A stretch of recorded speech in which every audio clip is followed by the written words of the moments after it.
TJ, the Wheel Deal, coming at you live. It is Friday. Shoot, it's Friday. So anyway, let me email you the link. So Option's going to come on and he's going to give me a tutorial on Tastytrade. If anybody wants to give me a tutorial as well, click the link. So we're going to go to school today. We're going to go to school today and learn the Tastytrade way on how to sell some options. So let me send this to Option email. There we go. So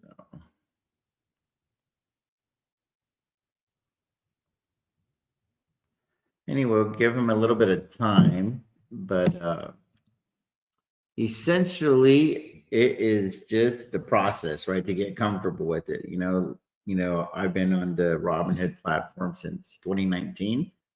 And it is extremely user friendly. Like there is not enough. You can't shower them with too many compliments because it would feel like an exaggeration, but it really isn't.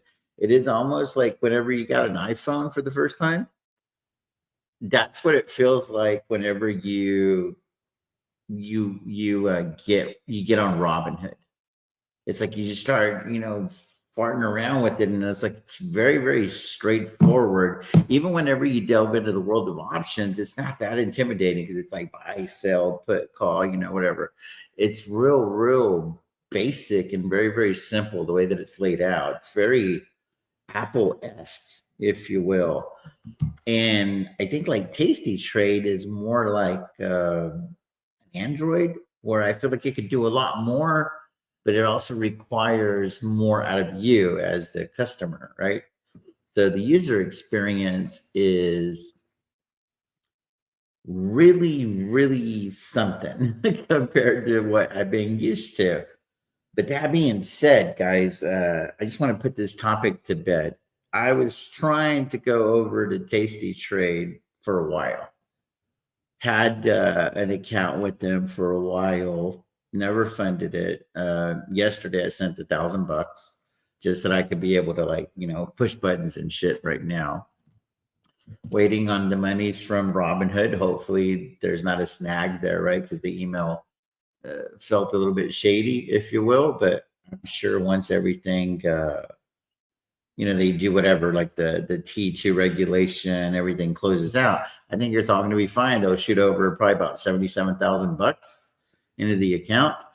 I'm going to use $27,000 to pay the American Express loan that I initially used to fund the account and a couple of other things. And I'm going to send about approximately $50,000 to the account.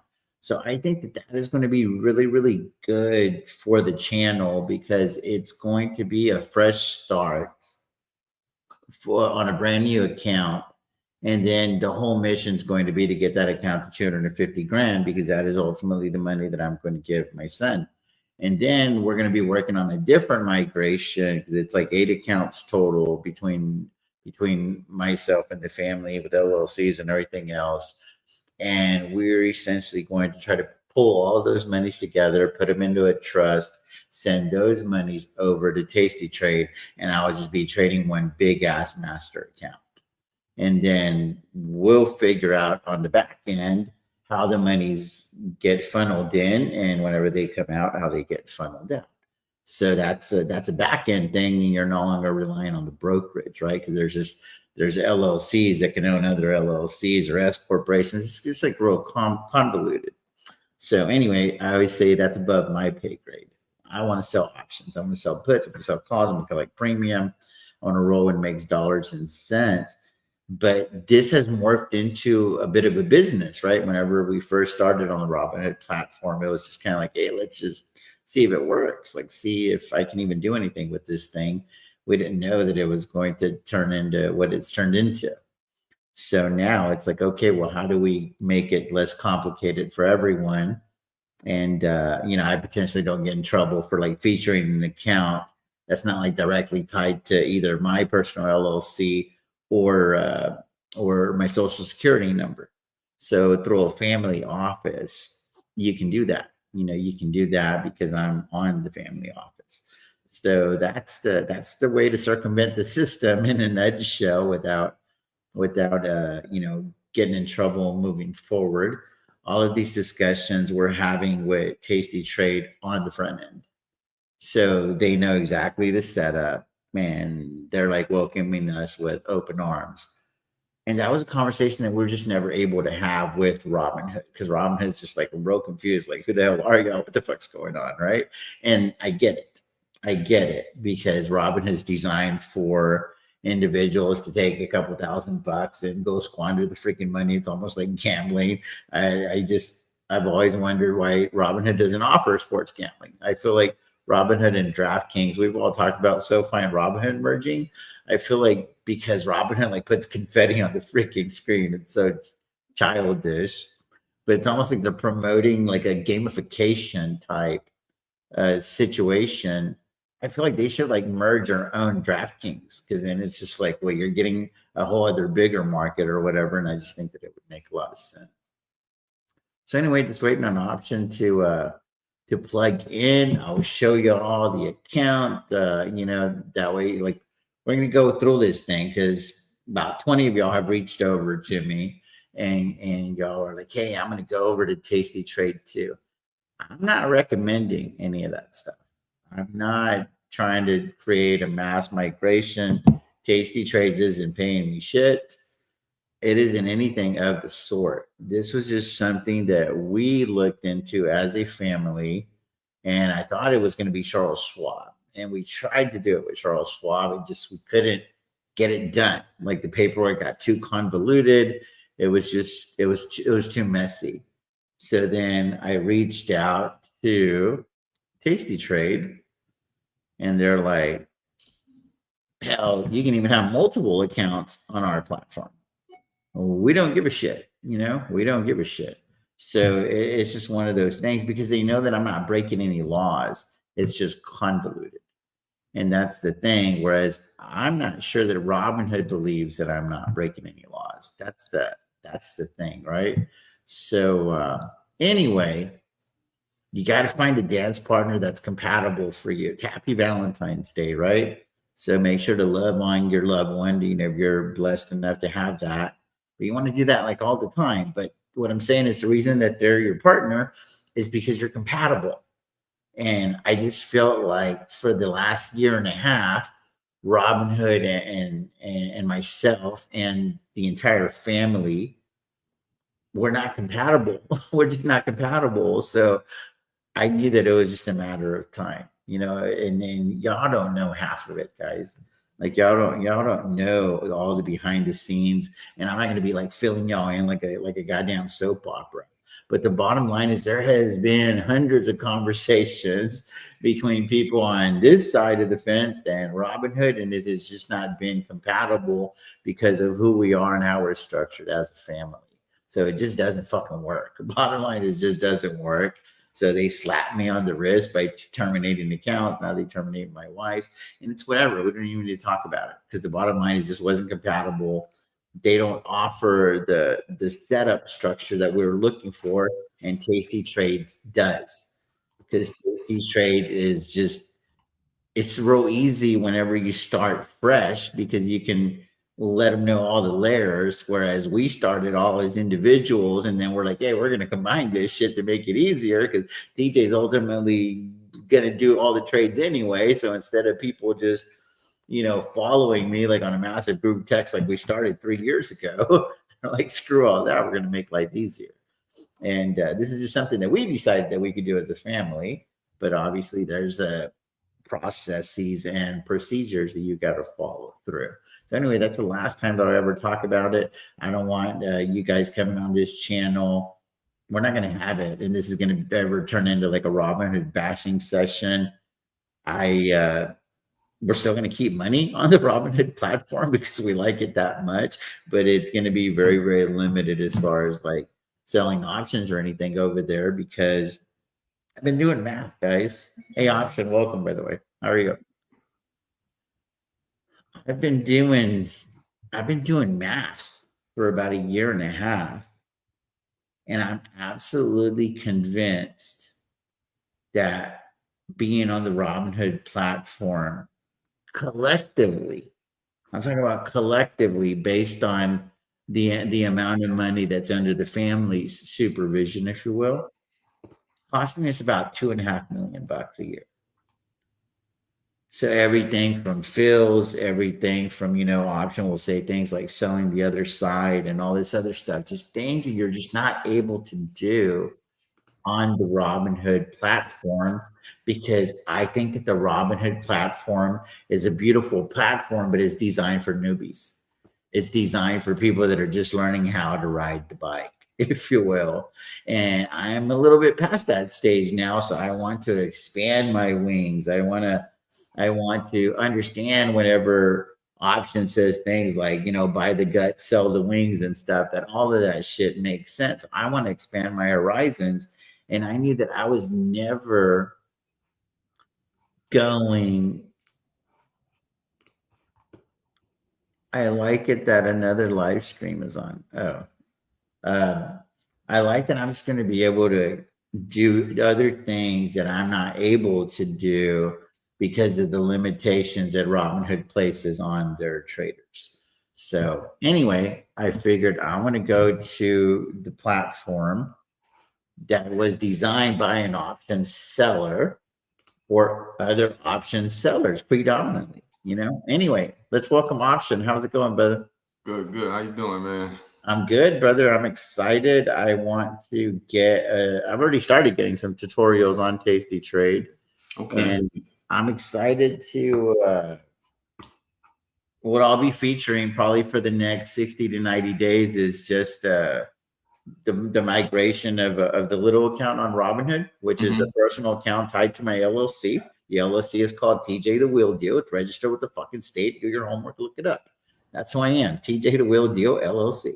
So that's like, it all makes sense, right? Because it's like, why change the name? Like initially I was investment portfolio strategist, and then it was, premium financial consultant. And it was like, that's just fucking pain in the ass. I've already got this little brand going with TJ the Wheel Deal. So I recently had that registered with the state. And that is the way that this portfolio will be set up on Tastytrade. And then TJ the Wheel Deal is owned by a trust. And then that trust is owned by another trust. So we got all of our ducks in a row now. Mm-hmm. You know what I mean? We couldn't get that with Robinhood, and it was no really fault of their own. It's just our business morphed. You know what I mean? So we weren't able to grow together because we didn't start that way. It's kind of like when you went out with the girl and there's a fucking one night standing, and all of a sudden y'all are talking marriage, and you're like, oh, hold up, wait a minute, life's complicated. So we couldn't unscramble eggs, if that makes sense. Okay. So it was easier to start fresh with a new broker. So we always knew that we were going to have to do that before this thing got even bigger and bigger and bigger, because now we're finding people that want to put more money into this thing. So it's like, well, that ain't going to work. But you ain't going to be giving it to my personal social security account. Think about it. Like, I mean, this is like, I'll end up on one of those CNBC's American Greed. So I was like, we know that we need a fresh start. And I'm kind of glad that Robinhood's the one that ripped off the Band-Aid. That way you're forced into it. Because if you have to do it on your own volition, on your own time frame, maybe I wouldn't do it yet because I'm lazy, right? I don't want to learn something new. Because give me a thumbs up if that's you guys in the chat. You don't like learning shit new. I'm like, oh, well, it doesn't really feel like Robinhood's costing me money because I don't see how much money they really make on payment per order flow. It's only charging me 4 cents a contract. That doesn't really hurt that much. But then it's like when you really start calculating, well, what about these shitty fills and all this other stuff? I'm like, bro, I'd rather just go ahead and show me how much you're charging me in commissions for real. And then I could decide. So when I talk to a lot of high-level wheelers, that I have access to, they're like, bro, that platform's costing you too much money. Mm. It's like they're in business to make money. Robinhood's a for-profit organization. And this is the part that really stung. You're the customer. Mm. We're the customer. It's like a game of poker. The longer they keep the game going, the more they rake, right? The more they rake. That's their take rate. That's the more that they rake. So as long as they can keep the party going, they're making their certain amount of money. So they're encouraging you to trade. They're encouraging you to be on the platform, the whole enchilada. It's all awesome. But they are in business to make money. So you need to look at your trading situation, your wheeling business as a business and be like, okay, cool. You know, just like a balance sheet and an income statement or financial statement, they have like cost of goods sold and all this other stuff. You need to look at your personal cost. You need to look at, okay, well, how much is this really costing me for being lazy? Yeah. Gotta look at your credit and debits. Bro, and I just really started putting a pen to paper about a year and a half ago. I started on this journey, and on a personal level, it's crazy.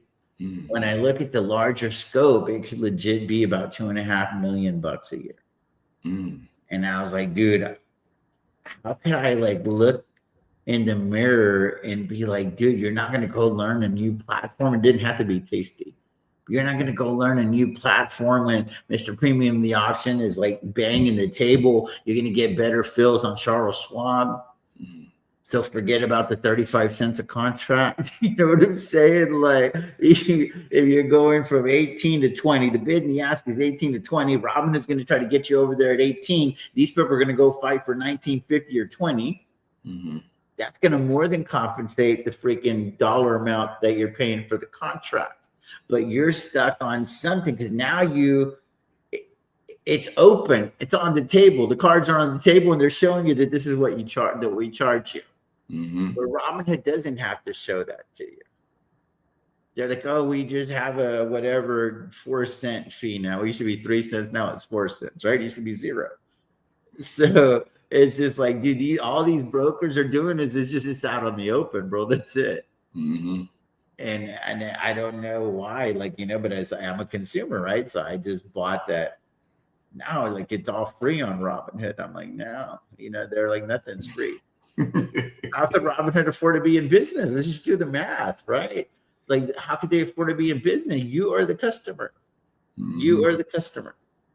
And they need to extract money from you. And Robinhood has been very, very clever because they learned how to extract money from you without you having to see it. So it's out of sight, out of mind. Mm-hmm.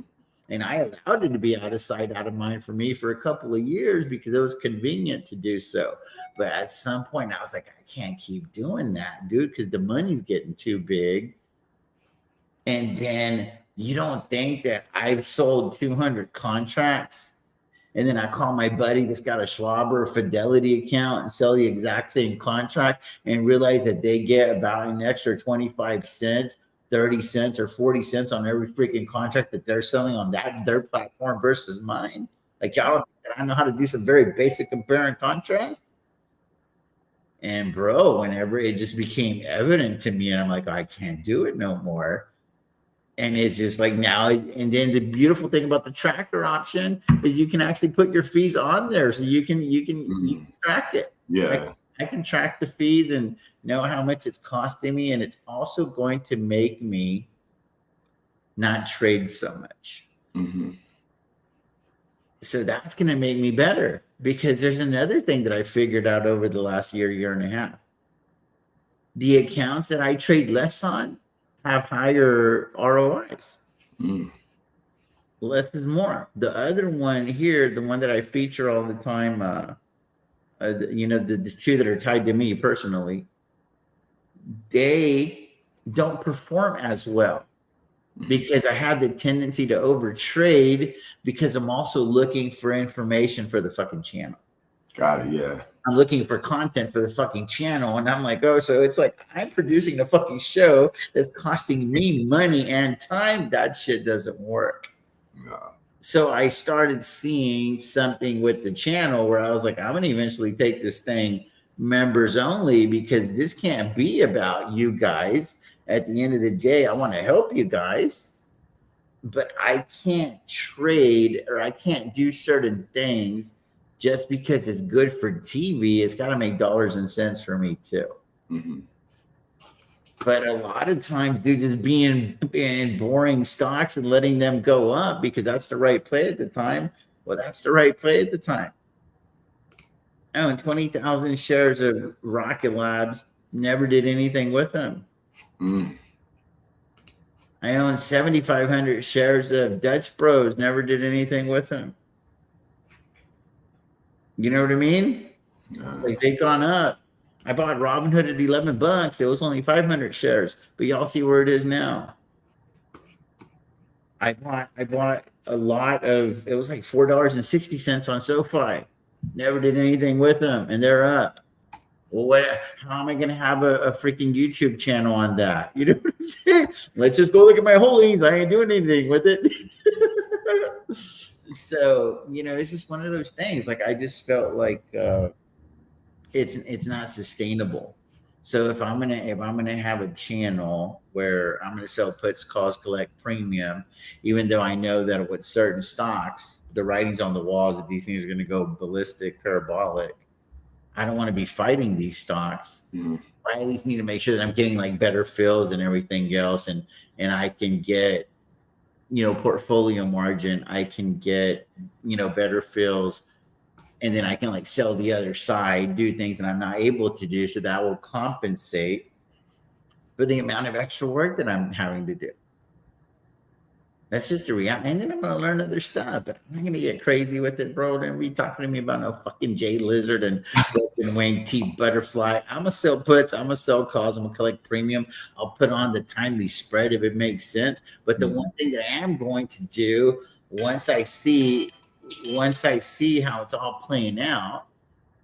Excuse me 1 second. This is my brother-in-law. 1 second.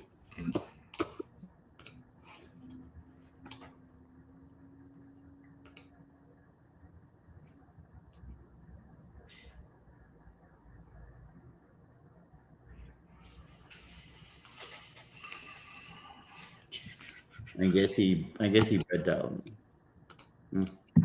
Anyway, I have two brothers-in-law. This one doesn't call me that often, so whenever he calls me, I was like, make sure there's nothing crazy. Anyway, so I had the little account. I had the account open for a while on Tastytrade option, and then I hadn't funded it. So yesterday I sent over $1,000. It still shows it's pending, but I want you to like walk me through it because I've started playing with it a little bit, and at the surface, it looks and feels very complicated until you slow down and you start looking at it. And it's just, the reason it looks so busy is because it's like a tape and it's showing you a lot of pertinent information that you're likely to want to go find anyway. Mm-hmm. So they just essentially just lay it all out for you, and there's no choice but for it to look a little bit busier. Whereas Robinhood looks real clean. But I'm going to take words of a fellow wheeler that's on Tasty. Mm-hmm. And he says, are you looking for clean? And are you saying that is a good user interface and a good user experience? Or is clean really just a substitute for you being lazy? Mm. Because you don't want to learn a more sophisticated pattern, if you will. You don't want to learn a sophisticated, a more sophisticated technology. Can this help us, please?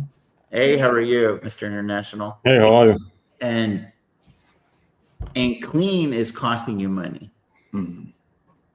Because, it's simple and it's all beautiful and stuff. But if you're trying to like take your game to another level and you're constantly sitting there, how many videos have you done on calculating intrinsic value or extrinsic value? Well, it's right here for you. It's right there.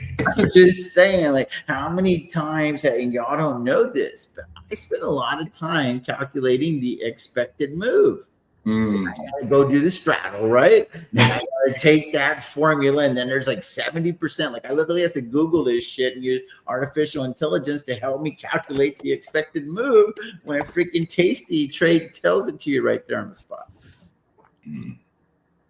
But it's very important, like the expected move is very, very important. So it is a nice feature to have at my fingertips. The extrinsic value is a nice feature to have at my fingertips.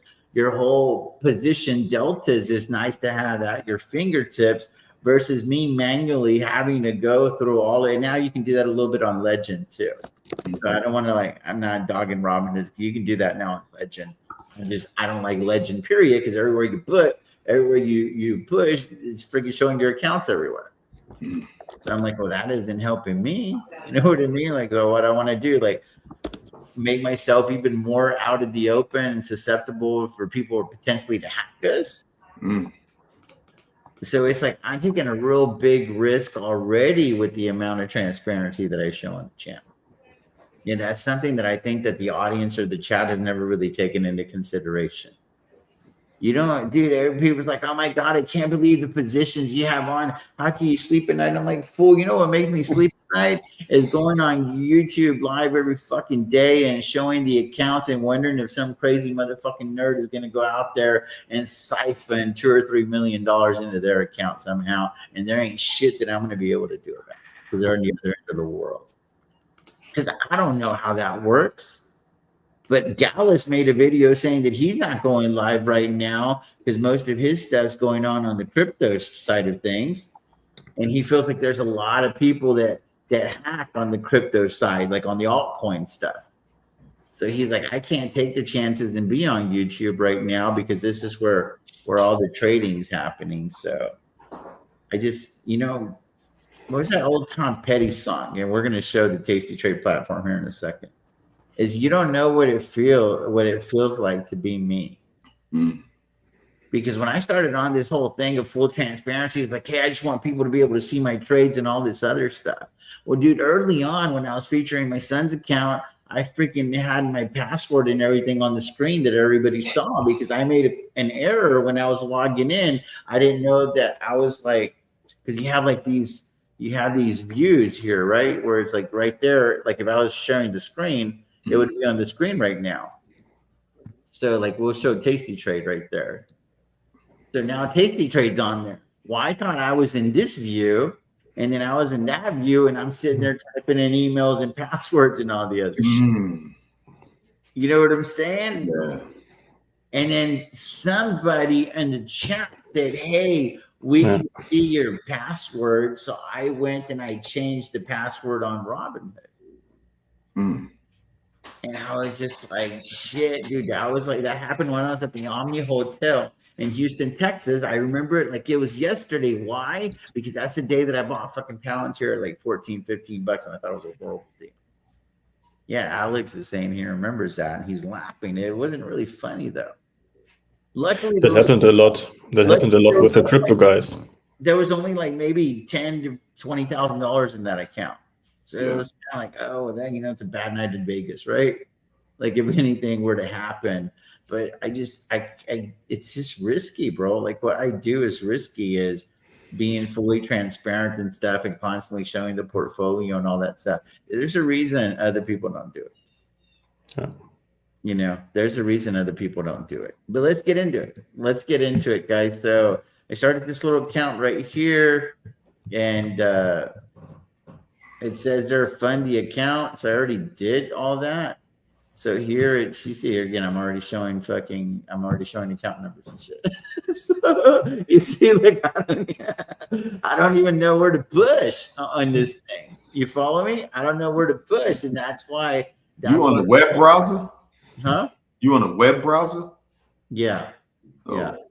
So you should download. So how do you do it though? Like I've been trying to do this desktop thing, and I downloaded it like 4 times, but hold on, check this out. I wonder, but it's the same thing. No, it's a little bit different. Hold on. I don't use that. I use the actual app. Yeah, but you put the app on the desktop. Yeah. Yeah. Yeah. I don't know if I'm going to click the desktop app right now. So I see it.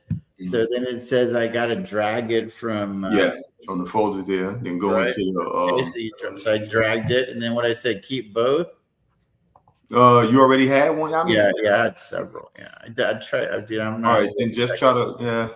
You can you don't have to keep both. Just open up that one. I did, but it doesn't do anything, bro. I don't know. It doesn't do anything. That's why I feel like I need a little Alex here for technical help because I can't figure this shit out. I know. So it's not coming up when you do that. All right, I'm gonna send you something.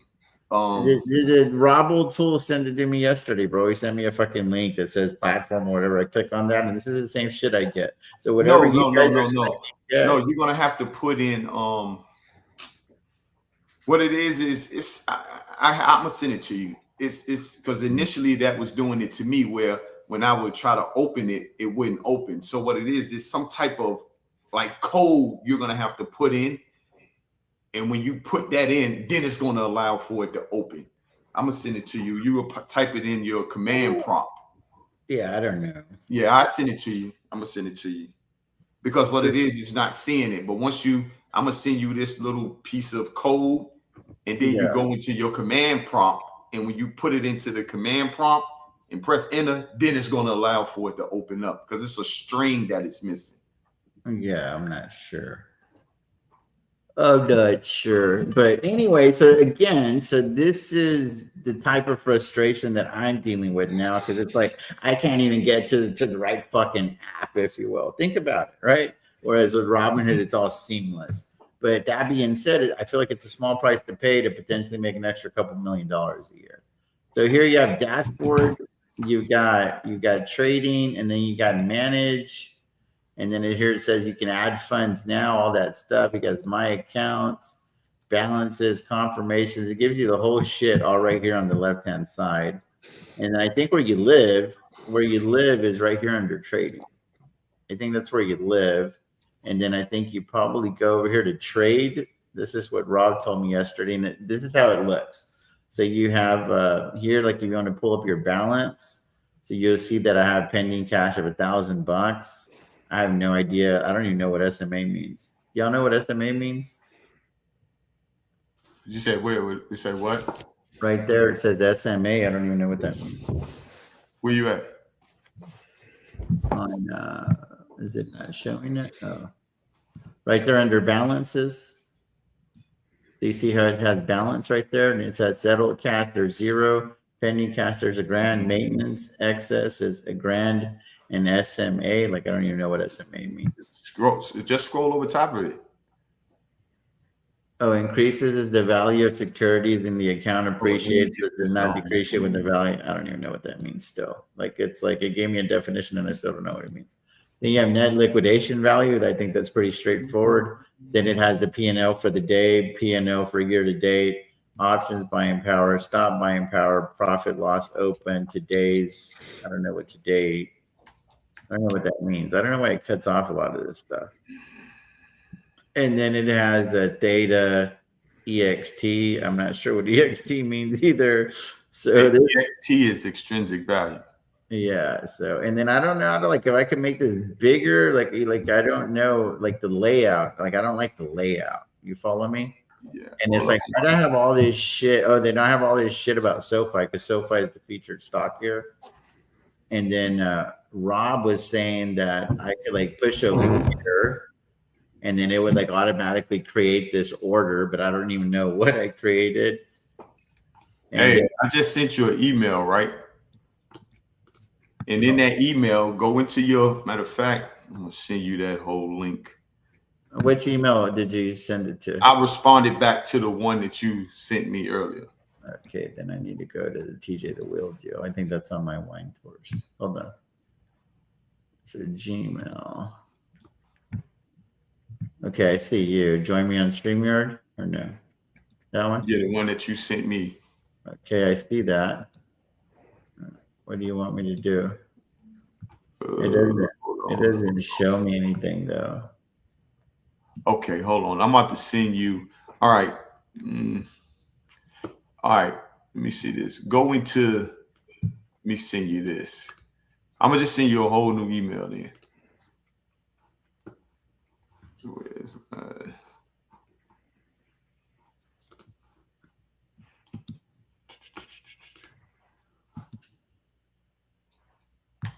How are you, bud? Fine, are you? Transformation your account.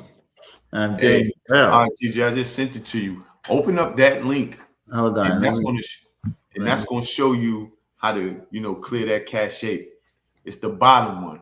A cache. I don't even know what a cache is. Fool. It's a walkthrough. It'll walk you right through on what you need. Once you pull up the terminal, it's going to tell you what to type in, and just type all that into the terminal, and that's going to allow for you to click it. Woo. It's just, it takes you right to the Tastytrade.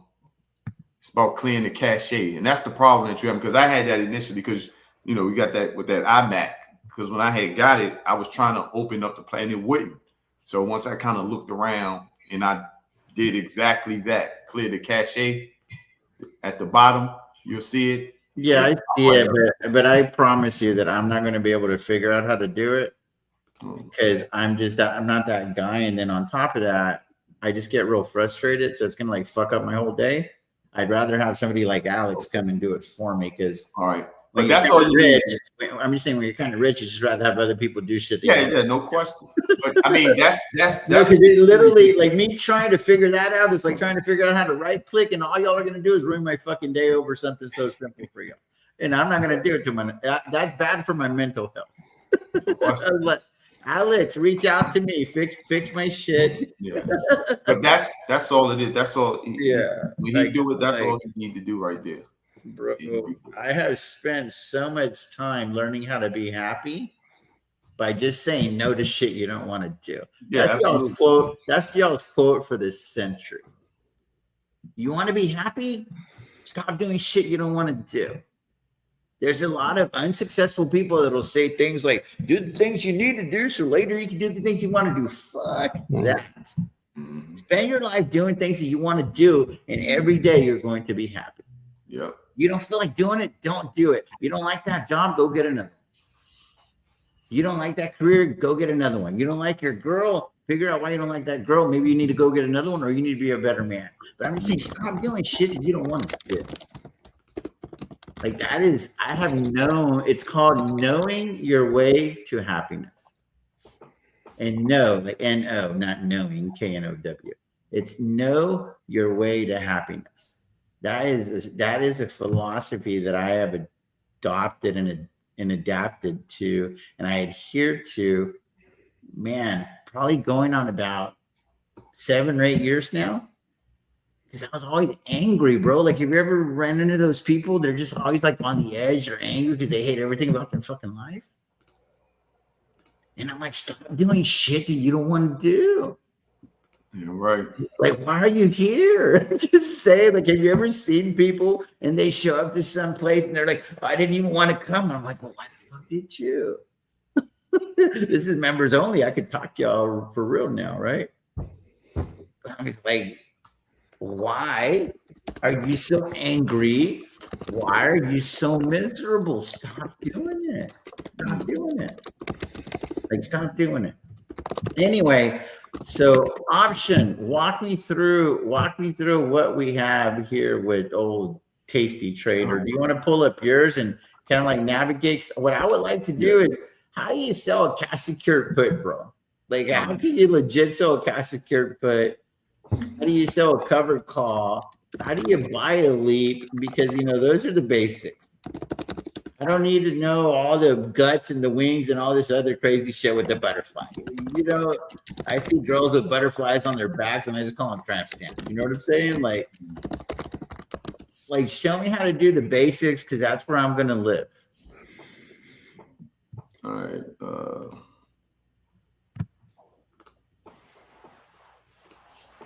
All right, hold on. Let me see that.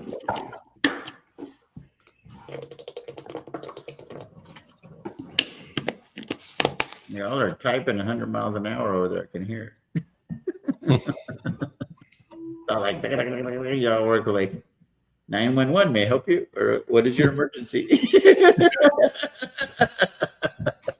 TJ can't clear his caches. Come on over. He's having a mental breakdown. Dude, I remember one time Bill was trying to get me to right click on a live, bro, and it literally ruined my day for like 3 hours. Damn. I watched like 3 videos on how to freaking right click on this stupid mouse right here, and I still don't know how to do it. And I'm just like, okay, cool. I'm gonna do shit I don't want to do, and it's like, hey, little Alex can come in here and tell me exactly how to right click on this thing. I'll learn how to do it, but trying to figure shit out on my own from a technical perspective, bro, that's 5 years ago I'd have done that shit. I ain't doing this shit no more. It's bad for your mental health, bro. It's bad for your mental health. Remember one time I was golfing. I don't like golfing that much. And I had like tried to golf like often because I wanted to get good at it. And then the only thing that was happening is I was just getting real angry. And I'm like, why am I doing this to myself? Like, am I like practicing for the Masters? Is my life going to really change if I get to learn how to shoot in the 90s consistently? Or if I one day break 90 and hit like an 88 or 89? Like, does anything really change in my life? And the answer was no. So I stopped doing it. Because golf is more fun for me when I can like kind of hit it okay, but it doesn't really matter to me if I do. And then I can enjoy it and I can go play the most beautiful courses that I have access to. But it's not like I'm going to go and like play for crazy amounts of money or anything of the sort, because the amount of time that it takes to get good at that game, like I just don't see it's kind of like when you look at a trade option and you're like, I'm not going to do that because you're not getting the right situation, the right return. Mm-hmm. Yes. That's what golf is for me. I'm like, I don't have the talent, first of all, and I don't have the desire. So why am I spending too much time trying to get good at a game where nothing really changes in my life if I actually get kind of good at it? Yeah. So I'm like, no. All right. I gotta go to the show with my time. Are you able to show or no? Or do you want me to go back on mine? I got you on this. Let me see. Google StreamYard.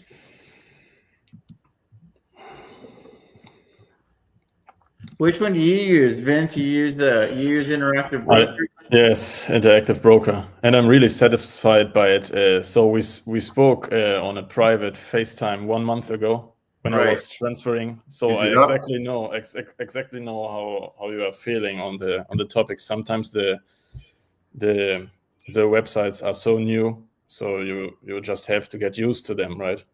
Yeah. Takes a lot of time. Yeah, I was going to go to Webull because I have an account on Webull already. And I was going to do Webull. And then this is what I liked about Webull. Like, I'll show Webull right here. This is it up? You are? Yeah, here you are. There you are. Okay. Is that you? Is it up? That's Tasty? Well, it just says Lamont Moore or whatever. I don't want to put your info out there like that. Let me see. But let me show you. No, nothing yet. So this is what I wanted to show y'all real quickly on Webull. The reason I almost went on Webull. Y'all see over there on the right-hand corner on Webull?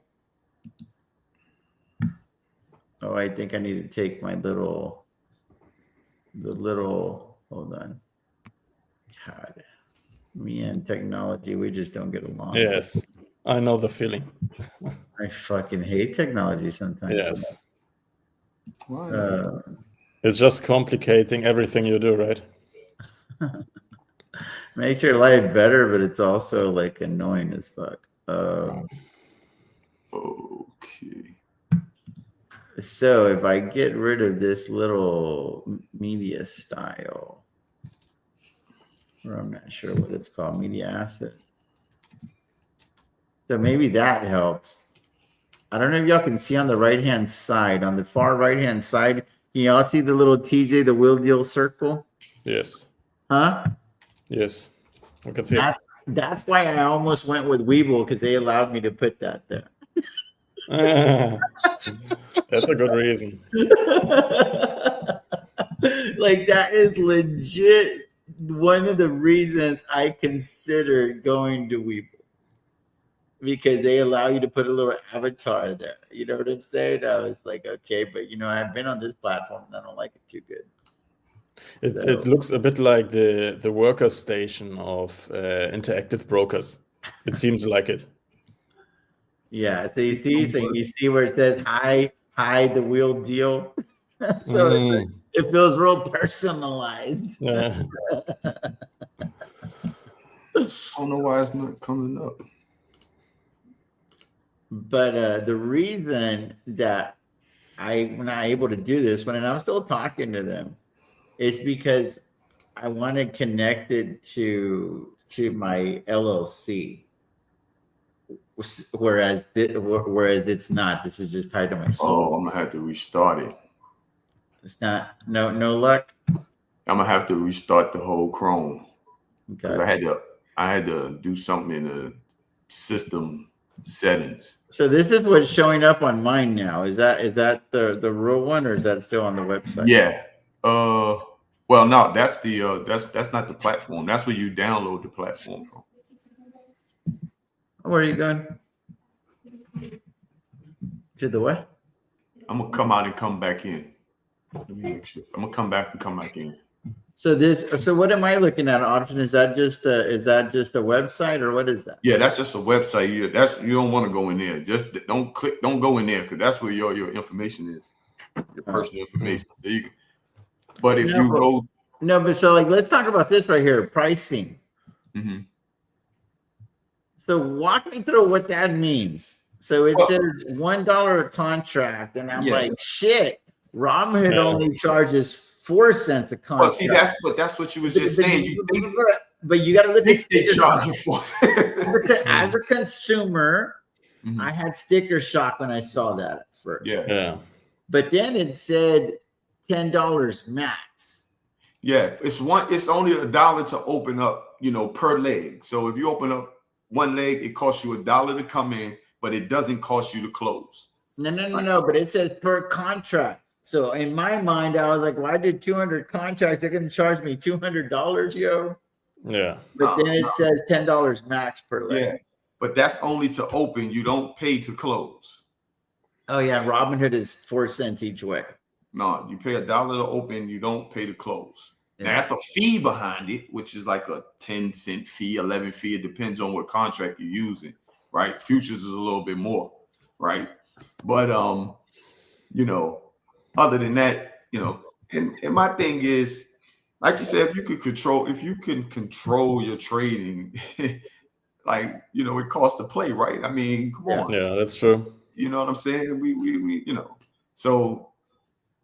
And I'm saying the reason I'm saying this is because these are all the trades this year in the big account. That's a lot. And this is just, I started with Tesla. So we're already at row 121 or 117 on the credits, and we're on row 113 on the debits. So I'm just like, dude, that's a lot of money, yo. You know what I mean? And then y'all see there, like, the amount of credits I've taken in versus the amount of debits, because I made like a lot of moves today. If y'all look here closely, guys, I made a ton of moves there. You're going to see recently NVIDIA stock's gone. So when it's on this side, that means that I sold it. Nubank gone. Neo gone. Y'all know why I sold Nubank?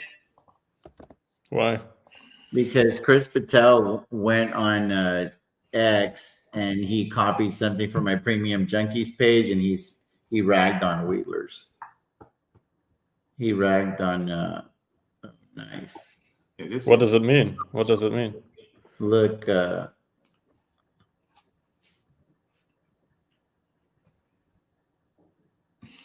it says, you see that? Yeah. Yeah, see what it says? Yeah. My trade account was approved. Tasty. Yeah. Yeah, they just lost another customer. Well, look, why you doing that, TJ? Just pull it up on your end, because I had to do some settings. I had to close out and come back in. So no worries. So this is where we're at. So this is where we're at. And so that's the part that, so is it just going to be $10? Because I start doing the math, right? 200 contracts at 4 cents, guys, is $8. So I'm like, $2. That's okay if I stick on the 200. But now, can you sell more than 200 contracts at a time? Let me just answer some basic questions for me if y'all know. Can you sell more than 200 contracts at a time on Tastytrade? Exactly. But like I said, with your account size, you call them and they're going to give you a whole list of things that you can do with your account size that's going to benefit you even more. But they're not going to give that to me now until we move the money. Right now, there's only $1,000 over there.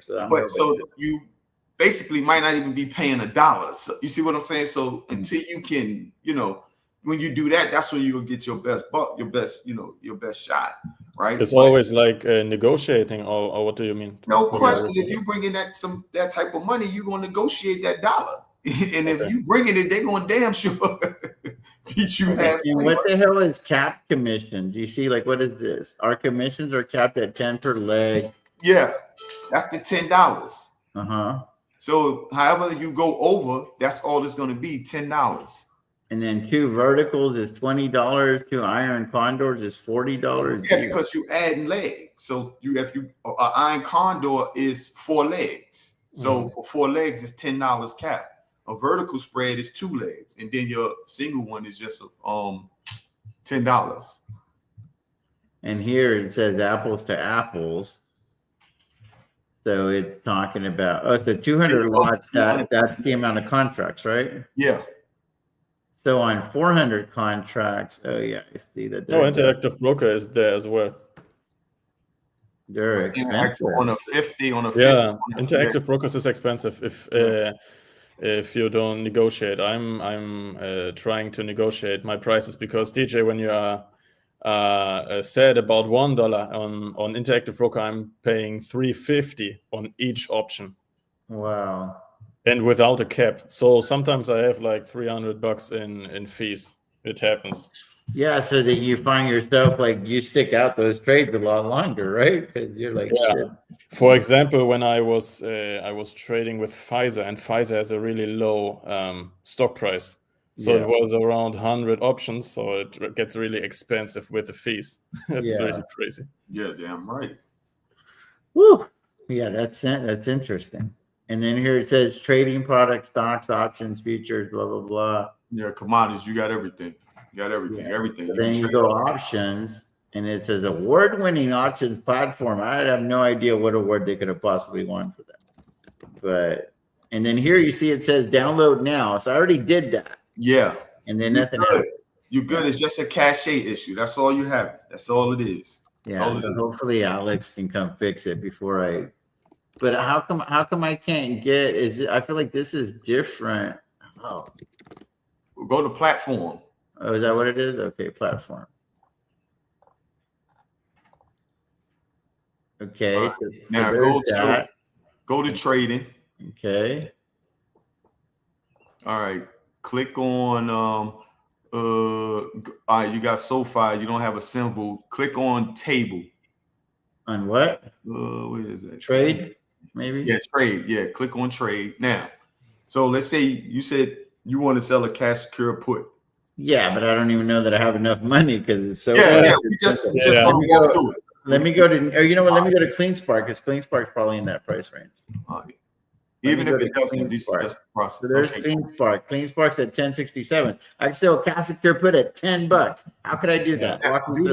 Do one thing. Down on your right hand side. Where? See that arrow where it say no items to show? Yeah. See that arrow, click that. Yeah. There we go. Like that. All right. Now let's open it up a little bit. But then you're missing. Oh shit, man! I hate this. No, you're not missing anything. You're not missing anything. You don't like it. Swear to God. What are you trying to? It doesn't look that good. If whatever you're looking for, you just click one of those. What's the names right there? Positions. I mean, on your right hand side. So what are you looking for? Like the chart? I was trying to show. Because that'll be how it gives you IB rank and all that shit. All that's right there in front of you. The overview. Okay, you see the overview? Yeah. Oh, I get you. It's on top of here. All that's up there. You that yeah. Okay, so option saying we don't need this box. Yeah, guys. get that shit out the way, man. We looking at the dashboard. So right here, right here. yeah. So you got your IV rank, right? So when I'm coming in, I just say, this is what I look at. But like I said, I look at it on the other platform. First, I look at my IV rank. That's going to determine if I'm gonna sell the So IV rank negative 2.2. So that means that last year was more juicy. This year is negative 2%. Less volatile than it was last year, but that doesn't mean that the premiums aren't juicy. It just means that last year they were juicier. Exactly. Yeah. And then you look at your implied volatility. So that's on your right hand side. I'm trying to get there. Yeah. Still don't see it. Down here to your right, all the way where them numbers at, right here. Come down on the platform. Yep. See those numbers? IVX. Oh yeah, 188. Holy shit. Okay. So now even though I may have guys, the reason it's so high is because that would be a 0 DTE, and this is where you can get your soul crushed. Yeah. And see, even though you click on February the 14th, and that's when it opens up the options chain, right? Yeah. Nice premiums on the 10s. So now keep in mind, even for today though, I doubt it. No. You ain't no money in that. Even if your IV rank is low, if your IV, your implied volatility is high, there you go. You can still sell cash occur puts because you can still get some good money out of that. So walk us through this, and I'm going to make this a little bit bigger, hopefully. All right, now through this. So now I'm on the 7-day cycle. Yeah. Hold on. Go up to where it says strikes. See where it says strikes? Yeah, I just clicked on the. No, go up and click strikes. Go straight up, click strikes. There. Just give you the option to do all of them. What do you mean? All the strikes, because you don't have all the strikes up. Well, it's just giving me a range. This is the way Webull is. There's a setting where you can probably make it longer. It should be no. Like in Webull, it only gives you like 2 standard deviations. Click that again. Which one? Where you put strikes, because No, click it one more time. There you go. All right. Hold up. See, I don't. Look at all this shit here. Right here. Right. Go to your left. Close that. Move over where it says strikes to your left. Close that. Move over one more box. Go back up. See where it says strike 6? Strike what? Will you just click option strategy? This one? All right. Keep going to the left. Keep going to your left. You're going to see where it says see strike 6 right there. Yeah. Now click all. Now you can see all the strikes. Yeah, but I feel like I would never be in those levels. So I think we probably only need like maybe 10 of them. Well, but that would be more realistic. Hold on. The reason why I want you to open it up, right? I'll just open it up so I can show you something and what you're seeing. Now, when you're looking at this, what do you see? You see 2 standard deviation, 1 standard deviation on both sides, right? Yeah. Then you got that little bar in the middle. That's your copper strip, right? Right here? Yeah, that's the copper strip. That's your expected move. That's the expected move, right? For that 7-day cycle. But that's good. Why is that standard deviation 1 and 2 so important, right? Is because it's the bell curve. The platform is set up like a bell curve, right? So when I look at this, I look at the bell curve and then I apply, randomly the strike should fall within, that certain standard deviation, which is in between. So it's just like playing craps at the crap table, 10 or 4, 5 and 9, 5, 6, and 6, 7, and 8. So that's how I be interpreting what I'm gonna sell or what I'm gonna buy, right? So that's the importance of just looking at the whole platform. So you can say, okay, I want to go 2 standard deviation, meaning okay, it's going to be 2 standard deviation moves in order to attack my strike. So that's how the platform is set up. It's set up like a bell curve. What I want to do right here, guys, is I want to show y'all how important this is. And this is literally one of the reasons one of the key reasons why the platform was so appealing to me was when I saw on options that used to call it the copper strip, where it shows you the expected move, because this is something that I've done manually for 3 years. Wow. And it is because Robinhood doesn't give this to you. So the expected move of a stock is an estimate of how much the price will increase or decrease over a specific period of time. You can calculate the expected move using the stock's implied volatility or by using an at-the-money straddle. Using implied volatility, here's the formula: expected move equals stock price times implied volatility times the square root of time until expiration divided by 365. I mean, it's up there with me calculating the annual rate of return versus just pushing the numbers into the freaking the wheel tracker. And it is just time. Everything is just time, and time is money. And whereas over here, well, they're like, that's a metric that option sellers probably want. So why don't we just give it to you? Exactly. DJ, when you are looking on another time frame, like around 30 days out, do you have the same copper stripe, or is it changing? It's the same. Close that and go up to the 30-day. 1 second. Yeah. So if I go to the 30-day, which no, just close that one though. Close that one. So how do you close this one? Click on just click where it say click that again.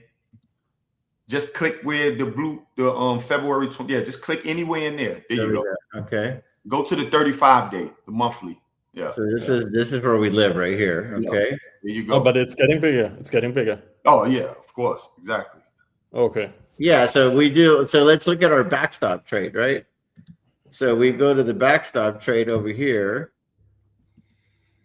You see that big bad boy right there? Damn, what is this? But keep in mind, I'm over here at 750. I'm over here at 750 with a break even of like 538. So I'm still pretty good if shit goes south. Again, this isn't like a for sure thing, but it's just nice to it's kind of just giving you the trajectory of where they think that the stock could possibly be. There's obviously a lot of factors and stuff, so take it for what it is. Change that. You see where it say theta up there to your left. Come down. Right there. Yeah. Change the theta to click on that. Change that. Now you can change that to whatever you want, but I prefer to use CHG, which is change, right? Because what this does for me is, sometimes your stock can go up and you can be losing money. So I try to trade volatility a lot, right? I mean, so you want to see the change of an IV? Exactly. You want to see the change. That's the amount of the dollar of how much premium is being sucked out of the option and how much premium is being pumped in. So sometimes the stock can be going up, but the contraction of the volatility, you can also be losing. So for me, a lot of times I might hear a person like, I'm gonna buy a long, they say they buy a long call and they can make X, Y, and Z, or they did this. I can come and look at the net change and be like, no, you didn't. You see what I'm saying? Because that's how much money is coming out of that option. So like today, if you're looking at the 10 put 74, which is they got a good bid ask, only 7 cents has, came out of that option. But think about it. The stock price is down 3 cents. So even if you were selling that, you would still be making 7 cents, even with the stock price being down. Right. So those are like things I kind of look at to see, is the implied volatility being taken out of the option? Is it being pumped up? Is it being pumped in? Because remember, as a seller, you want to be able to get in when its volatility is high, right? Because we playing for the contraction. I'm not trying to be directional. Yeah. Direction is hard. But if I can play for the contraction in a product that has high implied volatility, it's better. So like one that has high implied volatility, type in SMCI. That one. Ooh.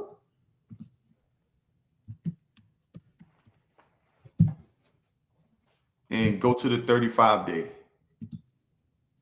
See, on this side, you can see how much. Look at that strip. Oh my god. Yeah, you can see. That's crazy. You can see how much on your right side, on the put side, you can see how much premium is coming out. So if you were selling at 39, that 39 put today, it took out 93 cents. But this is why I say I have to get paid, right, for whatever I do, is because as the further you go out, the less you make, right? Remember, is I don't know, a lot of people play craps, but I love playing craps. You know, you get paid, you're going to get paid for the 7. You see what I'm saying? You get paid in that middle 6. Yeah. You know, that's where it should fall, right? So I like to play in the money, because if I sell something in the money, look how much premium is being taken out when you look at the change. Right. Yeah. The further you go up, like go down, TJ, and why I don't know the other way down, the lower numbers. Like, I don't like selling too far out of the money, because look, you know, you get a $4 move today. Yeah. The 34 call, you ain't getting but 65 cents. You see what I'm saying? So that's why 2%, right? Huh? 2%. Yeah. 2%. You know, so me, I like to be at the money aggressive, because what happens is now you're gonna make some money. Yeah. But what you do if you get assigned on the SMCI? Do you feel comfortable with owning the shares? Yeah, but I mean, I will, but it's other things that you do to where you're not going to get assigned, really. And that's where, I talk about with TJ is like selling the other side. You see what I'm saying? So yeah, like if I sell the other side, then I'm just reducing the deltas to be able to stay in the trade a little bit longer. Then I roll it out to the next cycle. I wish I could pull mine up and show you how to do it, but I got to restart the whole thing. But when we come back on again, I have mine up. So I'm gonna have to get going, but I want to sell cash secured put. So walk me through it, Option. What I got to do? All right, well, just click on the 35-day, because I ain't, I'm not messing with that weekly. Now, because like you can see, go back one more time, close it. You can see that you're giving 2 different types of expirations. The W is the weekly, and just the darker color, the lighter colors is just all monthly. So if you don't see, this is the 3rd Friday of the month. Exactly. So they all monthlies. Yeah. So you'll just click on that.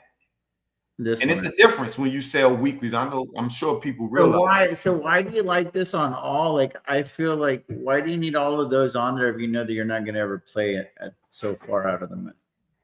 Well, I mean, I was just, you don't have to, but I was just showing that you can see the standard deviations. All right, gotcha. So I mean, like if I'm gonna look at it, I want to be able to say now. Oh, I see what you're saying. This little blue line, the standard deviation. Got it. It's all starting to really. I guess I'm slowing down. It's like when you're playing a football as a kid. It's like the game moves real fast, and now it's starting to slow down a little bit. Now, what I mean by that is this: if I'm looking, I need to see the whole thing, because in my mind, I'm saying, if I sell the 10 strike, right, and the stock drop to $5, okay, right, how much should that $5 put be going for, and how much I'm gonna be out? So for me, I say I can look up from 10 to 15 to the 15 strike.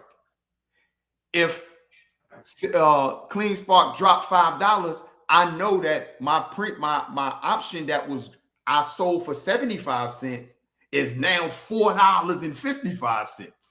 You follow me? Yeah. So that's why I do that, because I want to play the trade out in my mind, so I know, okay, if this happens, then I know where I'm at. I know how much I'm losing. If it drops a standard deviation, or if it moves a little bit more than the implied the move, then I know where I'm at. You see what I'm saying? If it moves a little bit more than the expected move. So if I sell the 10 put at 75 cents and it moves $2, that 75-cent put should now be $1.99. Yeah. Right. So I know how much I'm losing. But still, if it goes up $2, think about that. So if it goes from 10 to 8, that 75 cents is only you only have 16 cents left. of that premium. You see what I'm saying? No, I do. I mean, it's all right here. You're just following the Yeah, chain. so that's why I like to look at the whole thing to play the trade out. Now you don't have to, just it's all whatever. How do I sell a put though, bro? Just so that we can like learn how to do it. What do I gotta do? Just click the you want to sell, that's the bid, right? Yeah, so if I want to Right do it right side here, is the right? X. Just click it. So right here. That's it. Did I do that or no? Yeah, that's it. Drop and hit the where it say clear trade, hit that drop down to the right. I click it. Yep, click that. That'll drop it down. Okay. And there you go. Now you sold the put. I sold it already? Yeah, I mean, yeah, that's all you have to do. And then you'll just go through the process. Oh yeah, well, I'm saying take me through the process. Okay, well, hit the arrow back up. Well, first know what you're looking at when you see this. So you see the green line now, right? That means this guy. That means that's out of the money. No risk to the upside. Yeah, that's what that means. That means you make money as it go up. Then you see that little gray line. Yeah, you're good. You're break even, probably. That's your break even. That's the 75 cents or the 75 cents of extrinsic value, right? Mm-hmm. And then the red part is where you're losing. Okay? No bueno. Yeah. All right. Now the little arrow, go back over to the arrow. With a click that. Yep. And then all you'll do is just go review and send. Now, down at the bottom, you got your natural price, you got your mid price, and you got the I want it right here on the mid. Yeah, you want to do the mid because and then you hit review and send or what? Now, if you want to set the trade up, you see where it say time in force, you can set it up for a day and let it sit. Or if you click that, you can put it. I got mine on good to cancel. So sometime I might not try to chase it. Get that off of the natural price because I don't want to pay the natural price. So it's moving around. So try to get 76 cents. All right. And click that time in force. I'm trying to see it right here. Right here. Put that on good to cancel. Yeah. Okay. So now you can let it work. So now you just push review and send. And then it's gonna auto populate here. It said options buying power is 1,000. They're willing to pay me 76 cents. Estimated trade cost is 76. So this is where the commission is $1 plus 14 cents. A fee. So then your actual credit is 74.86, reduced by 925.14 because they're gonna put the $75 back into the buying power, if you will.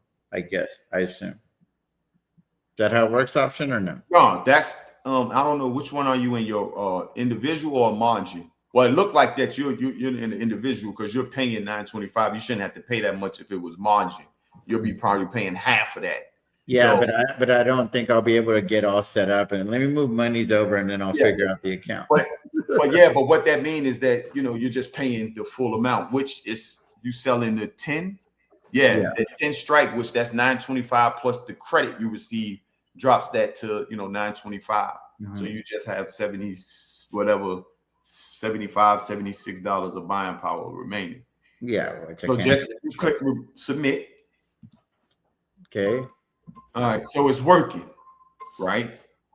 What's now it's working. If you want to tick down one, then go to where it say -1 on your right hand side where you sold the put. Chicken baby, and I'm live on YouTube. Chicken. You already know the answer to that. Right. I really hate when my wife calls me when I know she knows the answer to what I want to eat. Steak, chicken, or salmon. She knows I'm going to do chicken. She knows it. Okay, go ahead. So right where you see where the where you sold your put at the 10 strike, you see that little. I don't know what I'm looking at. Where am I going?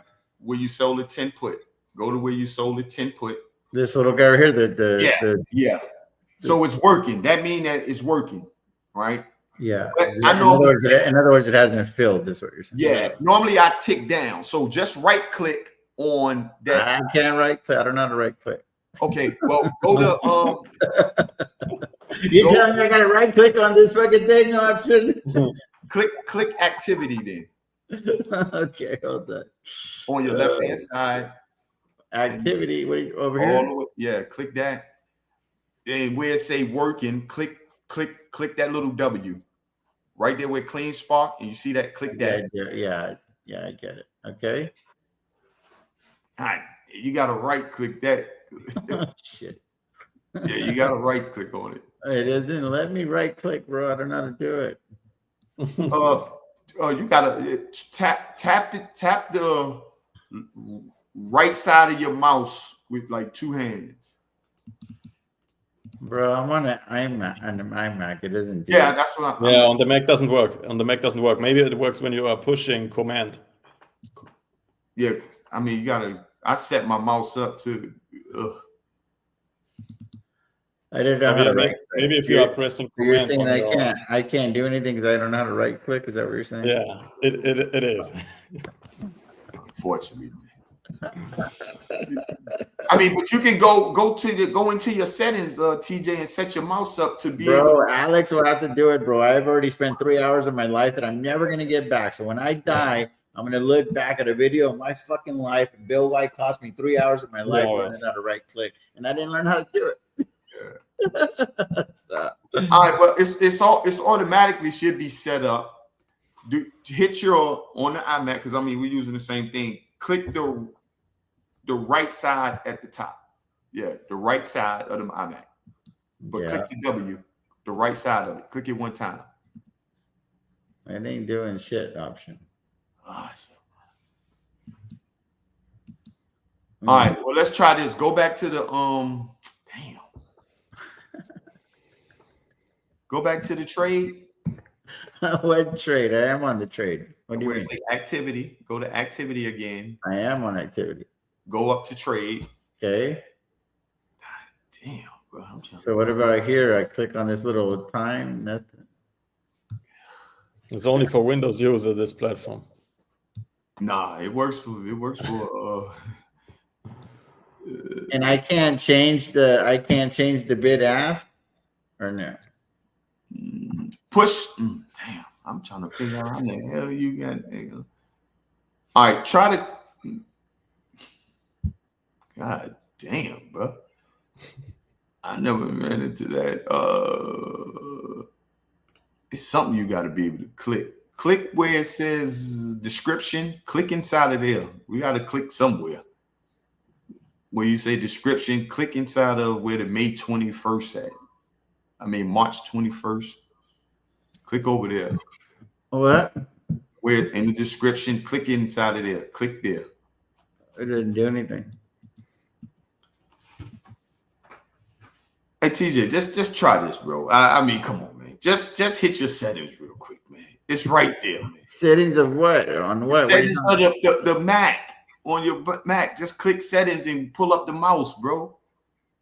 I can walk you through that, and you can put. I don't even know what the fucking settings are. What are you talking down about? on your dock?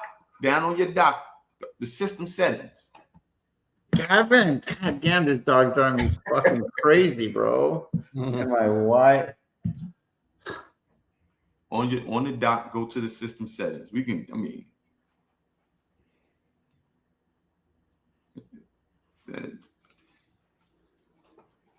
That joint is like right there.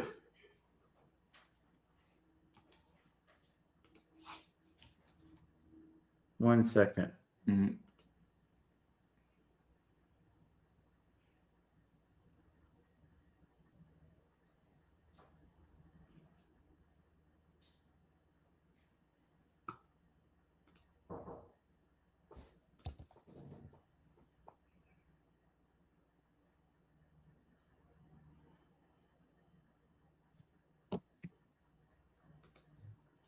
What do you want me to? I don't know what you want me to do, bro. I want you to go on your I don't know where the settings are. I don't know what the fuck you're talking about right now. No, your dock on your computer, bro. You know the dock down at the bottom that has everything on it. I mean, if I knew, bro, I'd do it. I tell my wife all the time, if I knew where the fucking keys were, I would find them. Like, I don't know what you're talking about right now. All right. I'm just talking about the dock on the iMac, right? Well, I see my keyboard, and then I have the thing in front of me. I don't know what you're talking about. Okay, so like say for instance, you wanted to open up your, Google or Chrome. You know that's that dock down there that has all the apps in down there. Don't you have a dock on the bottom of your screen on the iMac? Well, I have like a lot of things as Finder, Launchpad. Yeah. Safari. Look, there, go to system settings. You see it like the system settings reel is gray. Oh yeah. All right, click on that. Got it. Then when that pull up, you got you can just type in mouse. So you're gonna just type in the word mouse. It's gonna come right up. I see it. All right, now click on the mouse, and then it's one more thing. You're There's gonna a mouse in the house. where it says secondary click. Secondary click. Yeah, I see it. It says off. No, you want to turn that on. Turn that on. Click that to right side. Click. Got it. Okay, now that's all you got to do. Now come back to this working and right click that. Okay, hold on. So I go to this little W right here. Look at that. There we go. See how easy that was. Bill White owes me 3 hours of my life. Okay, go ahead. Now click on replace. Replace. Okay. Now what am I doing? You see where the 76 cent is at? But come. All right. You see where the arrow? See where it say 0.74? Not. Come back down to where you was at. Right there. Right there. Now come down one more. No. Click that. Click that arrow. That's how you adjust your prices. Gotcha. Up, down, depending on what you want. All right. So they didn't fill us at. Try to get filled at 74 cents. And let's see what happens. There you go. Damn. So what does that mean? That means you feel. When you hear the ding, that means you feel. So now that's what you sold. Hold on 1 second. And if you go to positions, you'll see that position. No, that's a good layout. And it's even better on. And they're gonna inundate me with freaking emails on every freaking trade, bro. Is there any way to stop that? No, and I wouldn't, because sometimes it helps. It kind of lets you know, little certain things. So I mean, I keep mine. Let me know that I'm over trading or what? No, sometimes it lets you know about dividend risk, and let you know if the it's about to be a dividend coming out. So if you got calls and they too far up, just little things like that. Now so then you click on positions, right? Click on position, yeah, and there you go. And now so walk me through. What am I reading here? All right. For one, you have to lay this out the way you like it. So you'll have to change, like you see it, P&L day, EFT, bids. Like you can change all of that, right? You click the, like I said, I don't even know how to. I always used to like it on total return. Yeah, you can. So where's that? Let me see. Where's the settings on that joint? I want to, not that.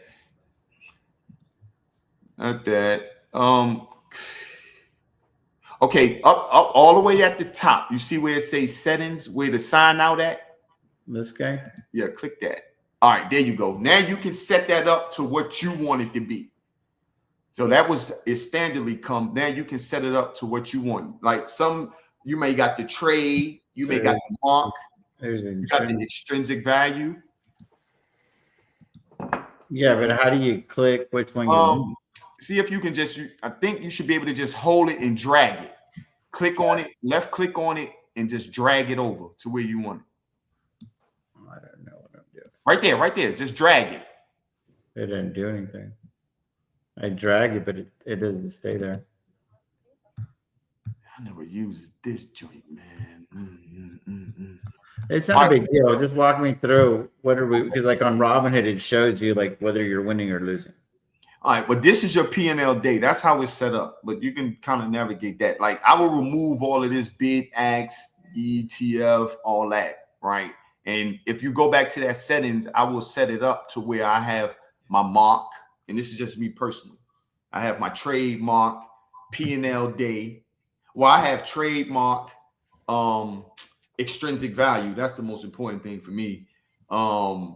P&L day. You can't slide. You like. But I don't know where you're asking me to put it. There you bro. go. Ho. What you just do? I mean, I can slide it anywhere. Yeah, slide that over. Slide those out of the way. It doesn't do anything. It's changing. I don't know what it's doing, bro. Well, okay. You see those little? Click on those little dots over there. And see what happened. Click that. I think. Right click doesn't even do anything either. You know. Because normally, when I do on the platform, you can just click on it, hold it, and just drag it out the way. It would just drag out the way. But that's your P&L day. I mean, you know, once Here's gives you more shit. So you see days to expiration. That one's kind of important. Yeah. But then it doesn't show me, like I can't visibly see this right now and know whether or not I'm winning or losing. Well, nothing has That's the happened. most important thing, right? Nothing has happened because I'm just saying that's the reality of it, right? Like it's just now let's talk about how beautiful the Robinhood app is compared to this. Well, you can't compare it on this form though because you don't have it set up. So that's what I'm saying. If you go to the settings and you set it up right, then you're able to see all of that. But we got to figure this part out. I'm looking at it and it doesn't tell me any of that shit here. Yes. Okay. There you go. You got your P&L day, P&L year, P&L open. We got to get those over there to the other side. That's what I'm saying. How? See, I'm gonna have to watch those videos. Click on columns, position detail. I mean, I don't know how to use this right here. Click. I'm talking about over there, the columns. Click on that. Position details. All right. Now scroll back down. Let's see if we can move these. Go. I'm talking about up the other way. Go all the way up the other way. Keep going because I want to see what's on the other side. Keep going. That's it. That's it. See if you can drag any of those over to the other side by clicking on it and dragging it over. Now, see, like I said, this is the web base. I mean, this is the web base on the you know, once you get the app up and going, it's just easily click, drag over, and set it up the way you want to. But everything is there though. There's no difference. You just got to get it set up. Oh, it's there, but I can't see it. Yeah, I don't know what I'm doing. See, okay, I just dragged something. Okay. Now, how did you drag that? I went from it says displayed and not displayed. I see it now. So let me go general or positions. That's what we want to. So this is what's displayed. We want to get those over back to the other side. Which ones though? Okay, go. Which ones you want? You want P&L day? No, I want the fucking. Just tell me the whole position. Okay, all right. Let's do this thing. Go first. Click on mark. Go to mark. Okay. Right there. Click mark. Whatever. Okay. Let me see where. Let's see where that's at now. It's there on the bottom. Okay. Take all the rest of that shit off. Try to get all the rest of that shit out the way. Yeah. Get all that. Now we goddamn cooking. Okay. Get all of that out the way. And My wife's angry. My wife's angry at me because I won't tell her if I want a baked potato or mashed potatoes for dinner. I'm like, just fucking feed me anything. I don't give a shit, man. All right, get rid of mark. Get rid of mark. Okay, go ahead. Go to trade. Put trade because this is to be your cost. Go to TRD. Keep on coming. This is just this is a start, and then you can set it up the way you want to. After that, right there, trade price. All right, now click on mark.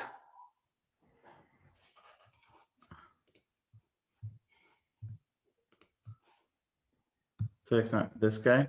Now click on extrinsic value. This is just how mine is set up. You can come in and set it up the way you want to. Extrinsic, this guy. Okay. Click on P&L day.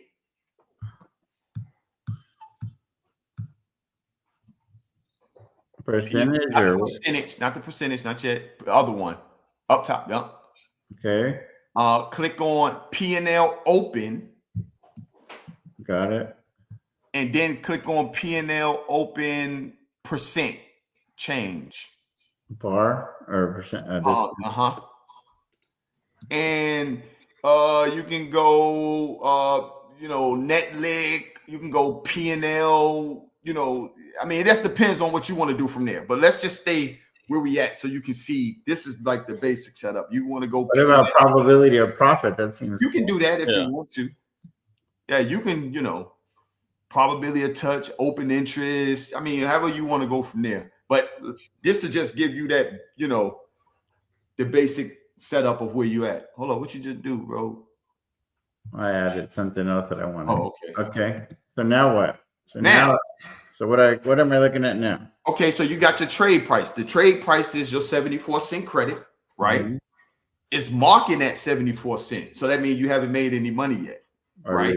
Yeah. Your extrinsic value that you have left is 74 cents. Right? It's all out of the money. Right. And now your P&L day, being that you haven't made any money, is nothing. Zero. Your P&L open is nothing. Right. And then your percent. Me, I like to look at the percent because I get to 50%, then I know I'm out of it. Yeah. And then percentage of profit is 67%. Exactly. Now, like I said, it just depends on, because some of it is the same. You saying the same thing over. Right. But this is just the basic setup of how, you initially can start it.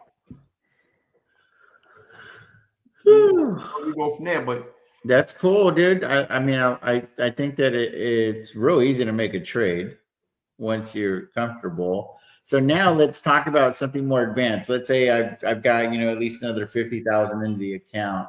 Mm-hmm. How do you juice up the money that you make on Tasty versus the amount of money that you're qualified to make on Robinhood? So when you say things like, well, it doesn't cost me anything to sell the other side, what would I be able to do on this platform that I'm not able to do on Robinhood? And why do people like you like it so much? I mean, like you said, sell the other side. So what is that? I know you sell the other side. What does that mean? I'm about to tell you, TJ. Hold on. So if I say sell the other side, go back to trade and open up the platform. Go back to the platform. So go where? Right here? Okay. Mm-hmm. So when I'm saying sell the other side, I'm gonna, if the stock is going against me, or if it hits my break even, I may say, okay, I want to reduce my deltas.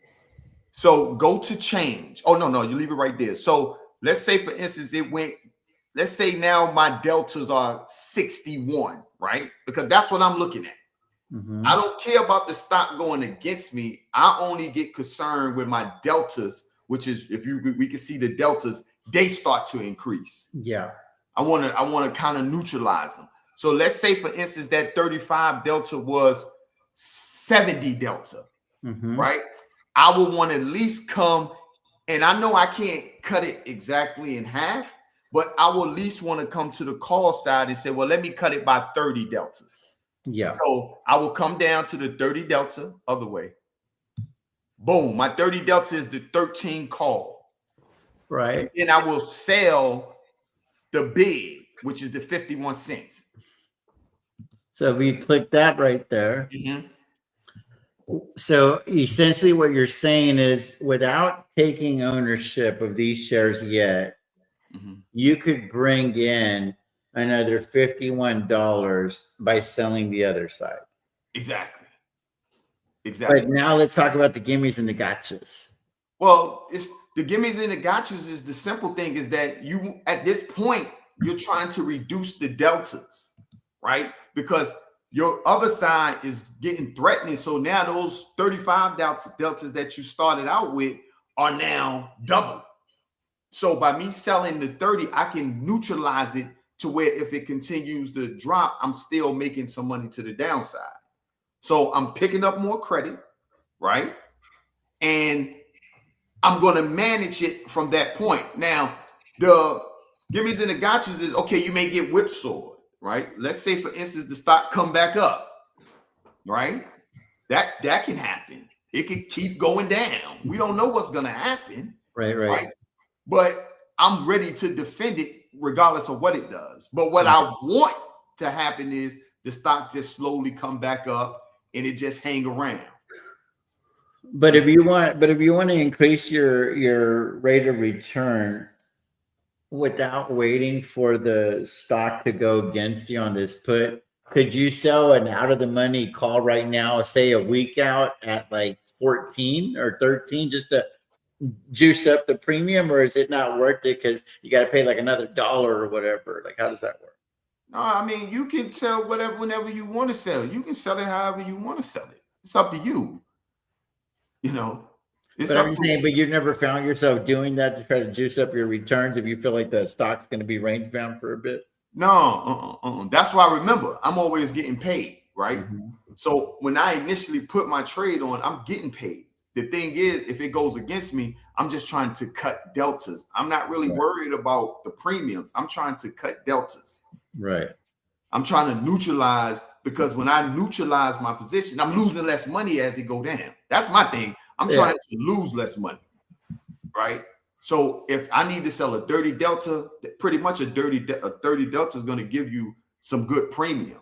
Yeah, which I feel like I just got. I mean, you got 7% on $1,000. Shit. And then you kind of, so in essence, think about it like this: as soon as your put becomes in the money, right? That's almost considered long shares. Yeah. You see what I'm saying? So why not just automatically start selling the call against your long shares? Well, I guess my counter argument to that would be your premium's going to be less because the share already got beat down. Wouldn't it make more sense to sell the call now? Because then if it goes back down, well, then now the spread that you have is wider. Whereas like if it goes down to like 950 and then you're like, well, shit, let me bring some money through the door because it looks like I'm going to take ownership of these shares. Yeah, but you don't know wouldn't you get more premium right now by taking the chance of selling the call now? Yeah, but I mean, that's not. It feels like a naked covered call, right? At that point, or is it naked call? But remember, that's not what you initially playing for. Selling the put, you playing for the position to go up, right? You just responding and reacting to it going down. Gotcha. You see what I'm saying? So if I wanted to technically just come in and say, okay, I'm just going to sell a straddle, then you can just do that initially. Or you want to put on a strangle, then you just do that initially. Yeah. But if you just want to sell a put, you playing for it to go up, then now everything else is defense. I just feel like that I'm going to be very tempted to sell puts, and I'm going to immediately want to bring in the premium from the call because I'm already there. I'm just saying, did you fight that temptation a lot when you first went on the platform? I mean, the reason why I fight that is because where you got to be careful is, you don't just want to. If you don't own those shares. Let me ask you this. Okay, let me ask you this. When you say sell the call, what type of position are you saying? Sell the 10 call right beside it, turn it to a straddle? No. I'm talking about selling like a $12 call. Okay, well, you just talking about doing a strangle. Yeah, you can do that. It's not wrong with doing a strangle if you want to. And because I know that I'm going to roll that cover call anyway, and if shit starts getting out of hand, well, I'll just buy the freaking shares to take the pressure off, right? Because I don't want to feel like this thing's, I want to be able to deliver these shares at some point if I wanted to have the shares called away. I mean, if you want to, yeah. Because I mean, wouldn't you want to just bring that extra premium through the door? Let's look at it. Pull it down so I can see it. Yeah. I don't know what I'm trying to pull down. No, the arrow, hit that drop down arrow over there where it say clear trade. This guy right here? Yeah, okay. So you can see the platform. So scroll down the other way.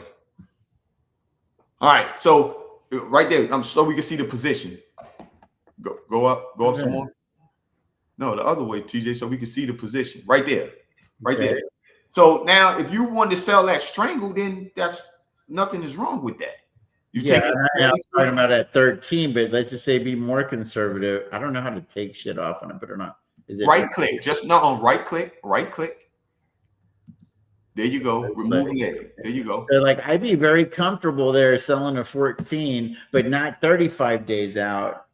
Can I do it? Can let me close this out again. Like if this was like if I already, let's just say I knew what I was doing on the platform, I would want to go to the 14-day cycle, and I would be like, okay, I got a 10, concentrate put at 10. I want to bring some money through the door though, because I want to get closer to $100 because now I'm at 10%, right? Mm-hmm. So I would want to be probably like over here in the 1250 range. So so it doesn't let me do that. Do what? You trying to sell that? You Yeah. can do it. Trust me. Anything that you want to do, you can do. I hear you. I just feel like I don't even know what I did right now.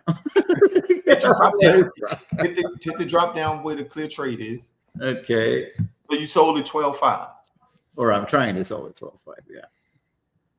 Because then I'd bring another $13-14 through the door, and now I'm like, that's pretty exciting. No. That's not exciting, bro. But see, now it becomes strategy, right? Because if I'm gonna do that, right? Let me show you what I would do. Just click on another stop. Hold on. Let me just remove the leg. All right. Just click on any other stock. Just go to another stock. Because if I wanted to set up that cash, set it up that way to where I'm selling a call like that, then I would do something like this. I wouldn't be selling my put way up there. Go click that. All right. Like I said, go to the 35-day first. Yeah. And I'm gonna come and sell on the put side. I will sell the 16 in the money put. To hit the bid, not the bid. Oh, shit. Now, don't worry about trying. Hold on, TJ. Don't worry. Don't delete it. Just click it where the B1 is. Go into the B1 and just left click it. It'll turn red. Shit. I fucking hate this thing. Okay, hold on. So right here, click it. The bid. Hit the bid. The bid is on your left, right there. All right. Now, what I do, if I want to synthetically set that up, now you go to the closer dated cycle and sell calls against that. I see what you're saying, but I don't understand why I want to be so behind on the stock when I feel like I'm just getting free money over there at $13. But that's not free money, bro, because you got to look at your delta exposure. Mm-hmm. See, I'm picking up 70, 80, close to 80 deltas there. Yeah, but you're also in the fucking hole to buy these shares at 16 when they're trading. But I'm not worrying about that. Remember, you selling, you want to create an opportunity where you selling calls against your shares. Mm-hmm. You see what I'm saying? So you're doing it as a different version of the poor man cover call, if you will. Exactly, because remember, you got to have deltas. Because if you selling, that clean spark, you sold a 10 put, which was like 50 deltas, and then you come into a closer dated cycle to pick up 12 cents. If you get an up move, bro, it's gonna kill you. Yeah. And if we know that the market is tending to drift up, that means you're gonna have to keep rolling, and it just makes it more harder because you already stagnated. But if you do it this way and the market comes up, you're not gonna be hurting that bad, because what's gonna happen? Those 78 deltas on your put side are going to start increasing. Right. You see what I'm saying? So I wouldn't do it, because if you do it on click. So what you're saying is if you're gonna sell the other side, you want to be in the money. You want to be synthetically long, essentially. Exactly. You don't want to sell out of the money. Yeah, I'm able to use different terminology now because we're in a different platform. Hey, look, I like that. Synthetically long, guys, is simply just a cash curve put in the money, just to keep life simple. Yeah. That's what it means. There's a lot of people that use it different ways. What it really means is that by sell a cash curve put in the money, you're synthetically long that stock, because it's starting to emulate the ownership of deltas, guys. Like, I know a lot more about options than I lead on, but now we're going to go Wheeler's 301 and 401. Oh, yeah, no question. We're on a different platform. So that's just my thing. Now, if you want to just sell a straddle, like for me in Riot, I got a straddle on in Riot right now where I'm selling the 35-day, and I got the 12 call in the 12 put, right? That's the straddle that I'm selling, because the shit don't move, but it's so much good premium in there. You just lay and let time go by. And when they get to 21 days, roll it to the 63-day, the whole straddle, and just let it sit. But I'm doing that because I got a longer dated zebra, right? that I bought for $9.75, I'm reducing the cost by selling the straddle. Yeah. Every month. So that's like a year out. The Zebra I got, which is a synthetic 100 shares. If I get 3-4 months of straddles, now I got a free Zebra next year. Mm-hmm. So a stock like Riot is good because it don't move that much. And look how much premium you will be getting if you sold a straddle. Here's a good question for you, Option. What would happen if you haven't rolled those cash secured puts? And that's exactly what would happen. Yeah, if you don't roll it, then of course you'd be assigned, right? So guys, what Option is talking about, just to make sure that we're not losing a lot of people, what Option's talking about is he knows that he's not getting in an ideal situation if he didn't plan on managing the trade. Yeah. But because he knows that he's going to manage the trade, he wants to make sure that he has the ideal delta exposures that he's looking for so he can emulate owning shares without having to own shares, because Option has a stock transmitted disease. He does not want to own shares. and look, and just to add, your whole trading strategy revolves around not having to take ownership of shares, but making it look like you own those shares on paper, because it comes down to the deltas. You're just trying to figure out how to get to a delta of one. Yeah. And then to add on to that question, and this should clear up a lot. Okay. Yeah. I know I'm not going to get assigned, and this is how I know I'm not going to get assigned. If you look to the opposite side, which is the call, which is to the corresponding put, that 42 cent, you see that? That means that's how much extrinsic value I have left in that option, right? So until that get to like 0, or scroll down a little bit, like to the 10 or 9 strike, TJ. This guy? No, the other way. See, until that 45 cents start turning into like the 23 call, that's 6 and 10 cents, I'm fine. You know, I'm fine. I can hold a position, and that's what I look at. I look at the corresponding put of my in the money, the corresponding call of that in the money put, and that tells me how much value I have left in that Pacific put. Yeah. When that gets low, like to 10, 13 cents, something like that, then I know I need to start rolling. So I don't have to worry about, and if I get assigned before that, then I made money. So it doesn't even matter. So if I got 45 cents left of extrinsic value in that particular strike, and I wake up in the morning and I've been assigned, I just made that $45. So I don't, you don't never worry about that. Guys, I'm out here. See you next time, right? Got it. I gotta run, man. Option. I feel like I'm not that intimidated anymore as long as I stay in my lane right now. Yeah. And but I do think that I want to throw some words of caution, because I do feel like there are going to be some people that will migrate over to Tasty once they see that the return on the portfolio tends to be a little higher over here than I can make it on Robinhood, because I'm able to sell the other side and do things like that and have more buying power, because eventually I'll have things like portfolio margin and things of that sort that I don't have on Robinhood. So I think that whenever the numbers tell the story, correct, people are going to have the tendency to be like, well, hey, it looked painful for TJ, but now he's comfortable, and now look at how much more money he's making. Because I think that's what's going to unfold. Like if I could fast forward life 6 months to a year, people are going to be like, shit, I bet he wishes he had switched over a year ago or 2 years ago. But this is the word of caution for people is, it's like you're riding a bicycle and you got real good at it. There's no more training wheels, none of that stuff. And you're getting from A to B and everything's good. You got your bicycle, right? And then now all of a sudden they introduced you into a dirt bike, or they introduced you into an electric scooter, or just a full-fledged motorcycle. And then eventually you get to like what I have outside, where it's like a motorcycle that almost looks like a car, right? It's a bagger. You got the radio, you got the luggage racks, all that stuff. Mm-hmm. It's a progression is what I'm saying. Correct.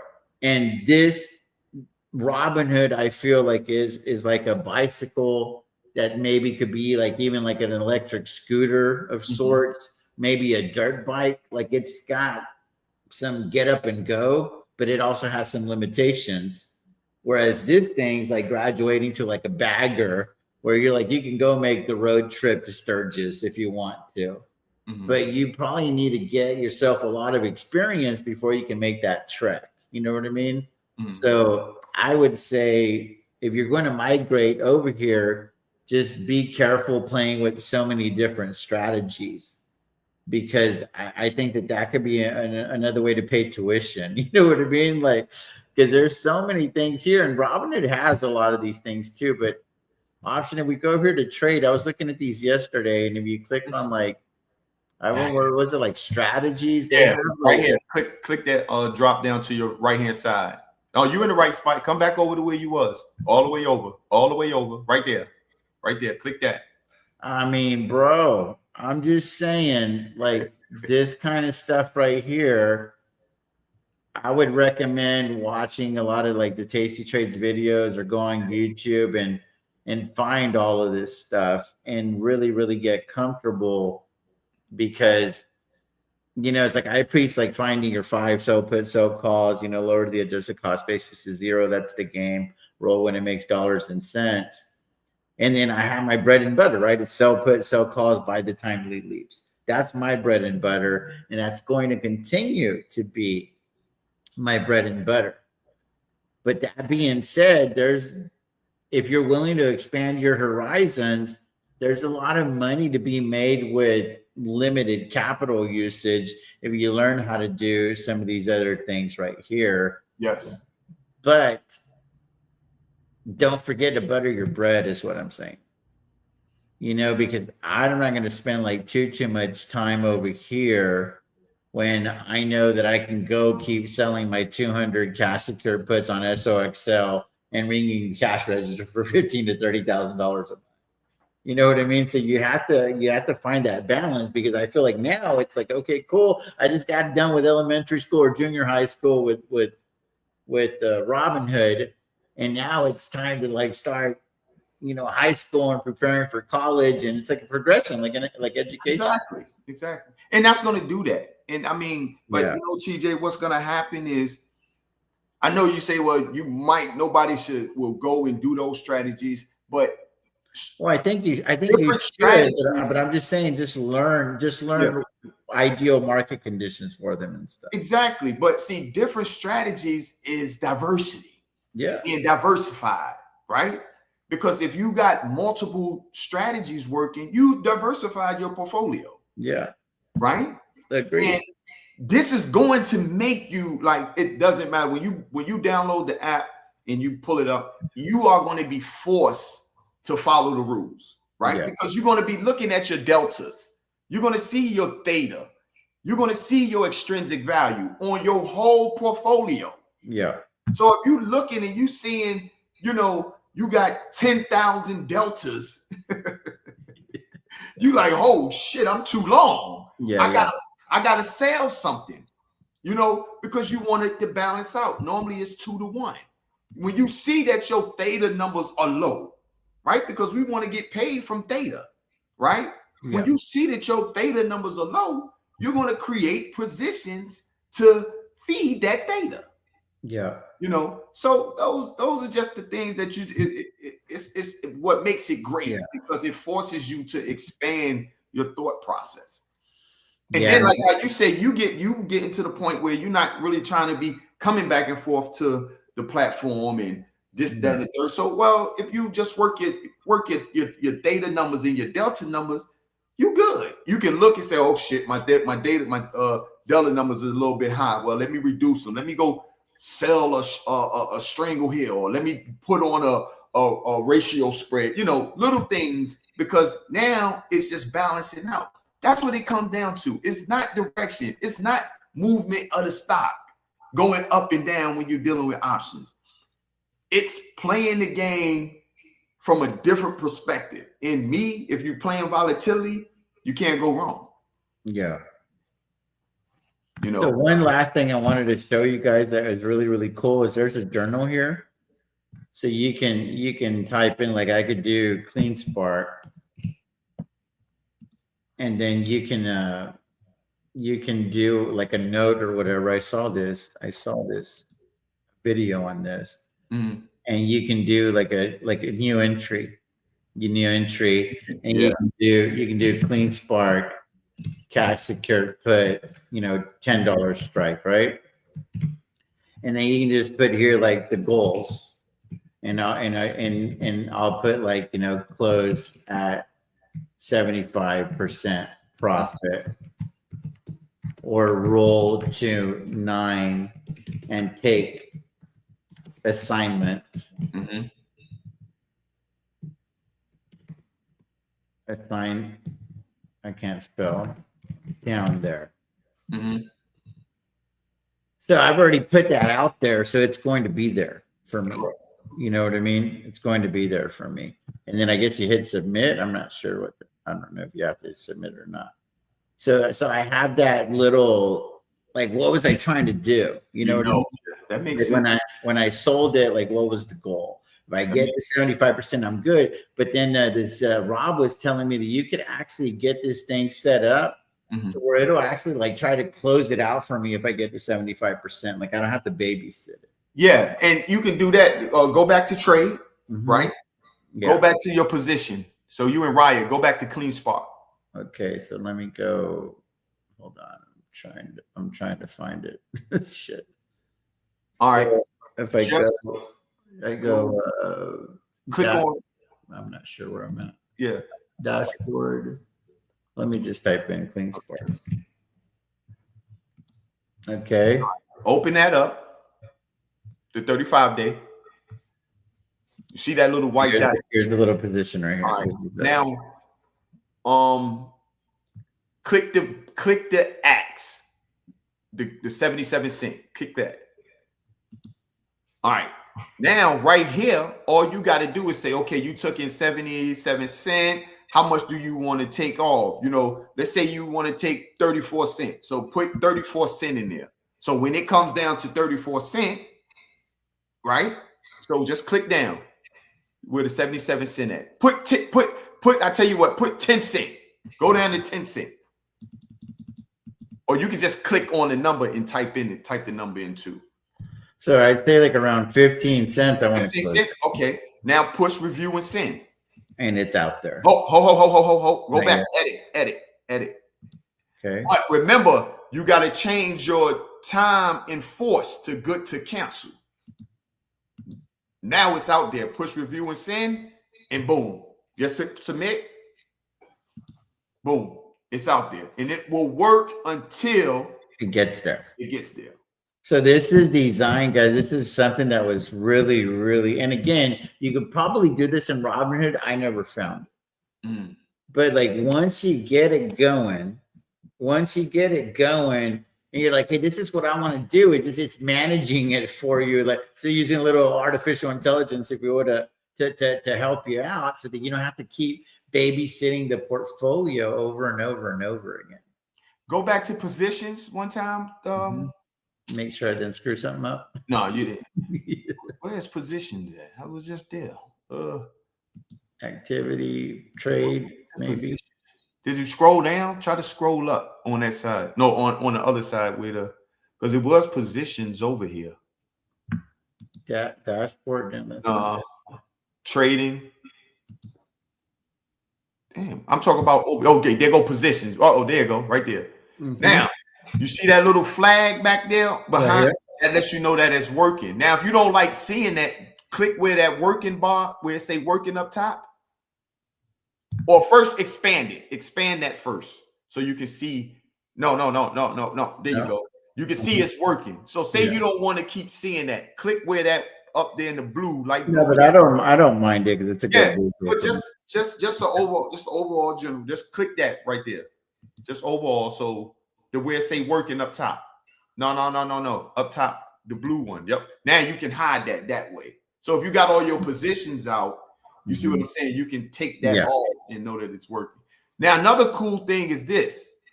Go to cap requirement.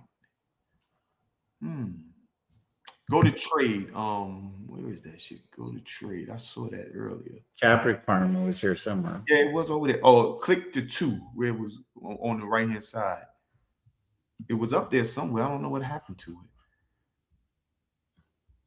I wanted to show you that. I wanted to show you this was cool, man. This is But here, doesn't it give you like buying power and stuff? Where does all that happen?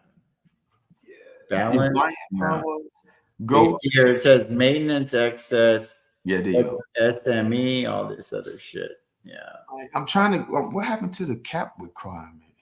I thought I said Right here. It's right here. Oh yeah, click that. I agree. Yeah. All right. So that lets you know your risk. But this is the cool thing. Click inside that total. Click inside that box where it says total. The box right there, right beneath cap requirement. Okay. There. Now click risk analysis. So see, now you can see, you know, based off of, remember I was telling you a 10% IV crush or increase, it lets you know where you stand. This is a cool one. You can start playing with these here. Yeah. Like what happens if the IV goes up or down and that stuff. Yeah. And then just little. Yeah, because whenever you sell options, you would like for an IV contraction because that means that the option is going to be worth less, right? Whenever you're buying options, you wouldn't mind an IV expansion. So in this instance, with a negative 2.4 IV, you want to be like buying. Yeah. And then it lets you know. Dude, I'm just saying this is a lot of stuff, and I'm going to be, you know, it's going to be a lot of tutorial action for a while. Yeah, man. I want to get real familiar with it, but what it's going to force me to do is I'm going to have to go real slow, and I think that that's actually going to be good for people. Yeah, because they're going to like really see me be real methodical and versus just like, oh, sell the put 200 because I watched the videos and I'm like, dude, the new person has no idea what the hell's going on. You know, really what it is. It's just a thought, the way you look at it, right? Yeah. Just play the game in the way you look at it, you know? Yeah. But like I said, and this makes it even harder, the web base. Once you get the app down, it's going to be, you know. No, I'm sure. And then the other thing though is that it's definitely going to be less trading because the mobile app is not that easy. Oh no, don't fuck with that. Screw my language. Don't. Yeah, no, it's tough. It's tough. Anyway, I got to run, dude. The dogs need to go out, and then my wife's like pissed off at me because I won't tell her if I want baked potato or mashed potato. It's hilarious. All right. No anyway, appreciate. Reach out to me, Alex, if you're still watching. Yes. So we can see if you can come. Will Deal signing off with option as always. Sky stay blue, stock screen. Peace out. God bless you guys. Take care, option. Appreciate you, brother. Yeah.